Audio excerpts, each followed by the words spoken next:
Kinumpirma naman ng Quezon City Police District Director, Colonel Randy Glenn Silvio, na persons of interest na sa kaso ng nawawalang bride-to-be na si Shera De Juan ang kanyang boyfriend.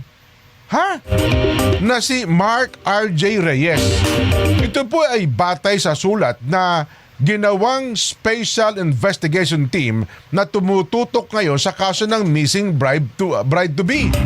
Matatandaan na si Reyes, fiancé ni De Juan, na siyang unang nag-report ng pagkawala nito noong December 10 sa QCPD Station 5, 4 na araw bago ang kanilang nakatakdang kasal.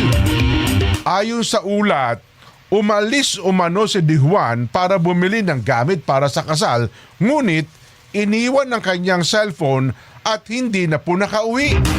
Inaasahan namang lalabas anumang araw ang resulta ng forensic examination sa cellphone na pinaniniwala ang iniwan ng biktima.